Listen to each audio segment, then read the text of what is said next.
The air in the arena was thick with a tension that felt almost suffocating. For Wu Bai Basher Wu days, Mercedes Moné had been more than a champion. She was an institution. The self-proclaimed CEO of all elite wrestling, global belt collector who had made the TBS Championship the cornerstone of her empire. Her reign was not just a series of victories, it was a statement of dominance, a daily reminder that she was untouchable. And then, in a heartbeat, she wasn't. The final thud of Willow Nightingale's Babe with the powerbomb echoed through the arena, not just as the end of a match, but as the shattering of an illusion. The referee's hand slapped the mat for the third time, a sound that seemed to hang in the air, suspended in disbelief. The crowd, a sea of stunned faces and dropped jaws, took a collective breath before erupting into a roar that felt both cathartic and disorienting. They had witnessed the impossible. For months, they had watched challenger after challenger fall to Moné's calculated and often arrogant offense. They had grown accustomed to her victory speeches, her confident swagger, the way she held the TBS title as if it were a part of her very being. And now it was gone. The camera lingered on Moné's face, a mask of shock and disbelief that mirrored the thousands in attendance. Her eyes, usually so full of fire and self-assurance, were wide with a vulnerability that no one had ever seen before. The CEO was out of business. The initial shockwave of the moment gave way to a complex tapestry of emotions. There was the unadulterated joy of the underdog's triumph, the satisfaction of seeing the seemingly invincible finally brought down to earth. But there was also a sense of unease, a feeling that this was more than just a title change. It was a disruption of the natural order, a tremor that had shaken the very foundations of the women's division. The narrative of AEW had been rewritten in a single, earth-shattering move. As Willow Nightingale was lifted onto the shoulders of her friends, a new and unexpected champion, the arena was filled with a mix of cheers and a palpable sense of what now? The reign was over. Chaos was just beginning. The moments after the bell were a blur of chaotic celebration and quiet disbelief. While Willow Nightingale and her allies celebrated in the ring, a wave of elation washing over them. The real story was unfolding in the hushed corners of the backstage area. The immediate aftermath of Mercedes Moné's loss was not one of loud confrontations or dramatic outbursts, but of a quiet, unnerving stillness. The kind of silence that follows a storm, where the air is heavy with the scent of ozone and the world feels strangely altered. Backstage, the usual cacophony of post-show activity was replaced by hushed whispers and furtive glances. Wrestlers, producers, and crew members who had moments before been glued to the monitors now moved with a sense of caution, as if afraid to disturb the fragile new reality. The Monverse, as some had wryly called her orbit of influence, had collapsed.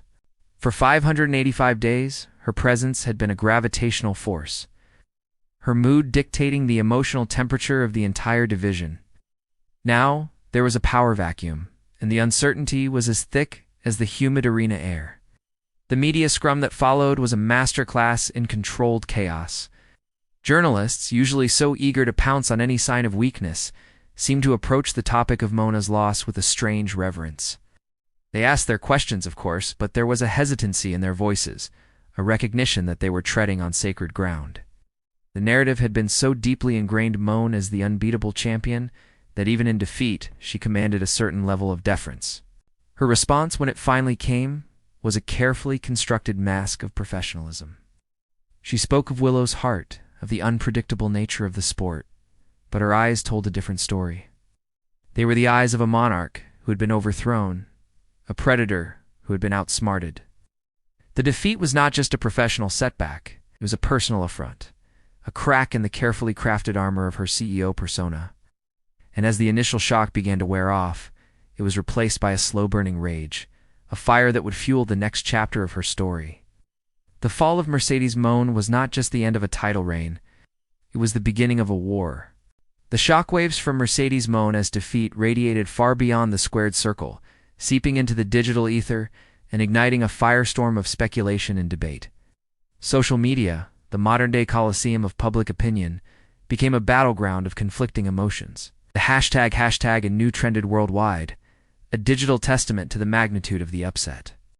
For every celebratory post hailing Willow Nightingale's victory, There were a dozen others dissecting the fall of an icon. The internet, a place not known for its nuance, was a whirlwind of hot takes and armchair analysis. Some declared it the end of an era, a necessary changing of the guard to inject new life into the division. Others lamented the loss of a dominant champion, a figure who had brought a level of prestige and mainstream attention to the TBS Championship that it had never seen before. The most fascinating reactions, however, came from those who had followed Moné's career since her early days. They saw this not as a simple loss, but as a pivotal moment in her narrative arc.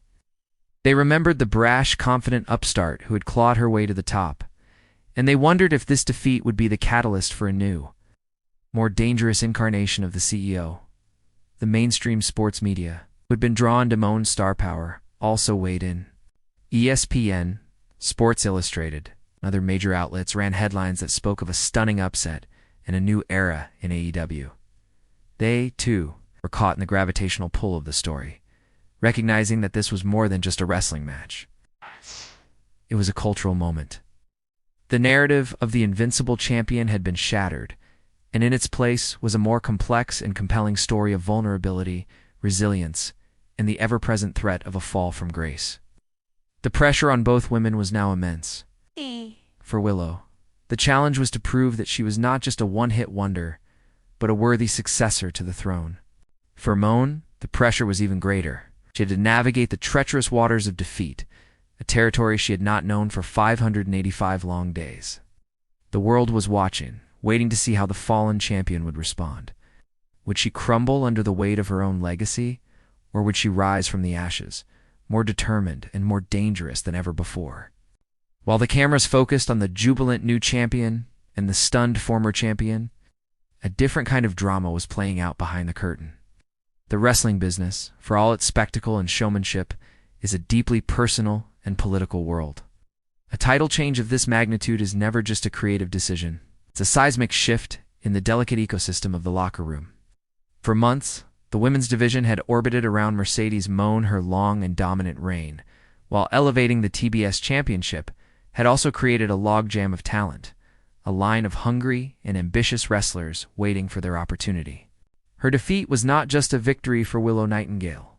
It was a victory for every woman who had been waiting in the wings, dreaming of their own moment in the spotlight. The backstage atmosphere, in the days and weeks that followed, was a complex mix of excitement and trepidation. There was a sense of newfound opportunity, a feeling that the game had been blown wide open. But there was also a sense of unease, a fear of the unknown. The CEO had been a known quantity, a predictable, if sometimes overbearing, force. Her absence at the top of the card created a power vacuum, and nature, as they say, abhors a vacuum. The subtle maneuvering and political gamesmanship began almost immediately. Alliances were formed and broken. Conversations were had in hushed tones, and every handshake and every smile carried a hidden meaning. The women's locker room, once a united front against the dominance of a single champion, was now a chessboard of competing interests. And what of the architects of this drama, the bookers and writers who had made the decision to end Moné's historic reign? They too were under immense pressure. They had taken a huge risk, betting on the new, unproven champion to carry the torch. They knew that the success or failure of this decision would have far-reaching consequences, not just for the women's division, but for the entire company. The fall of Mercedes Moné was not just a moment in time. It was a catalyst for a chain reaction of events, a series of unseen battles that would shape the future of all elite wrestling. The war for the soul of the women's division had begun. The dust had settled, the headlines had faded, and the wrestling world had moved on to the next big thing.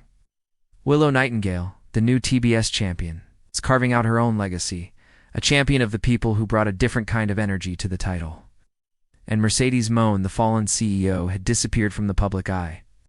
Her silence more deafening than any victory speech.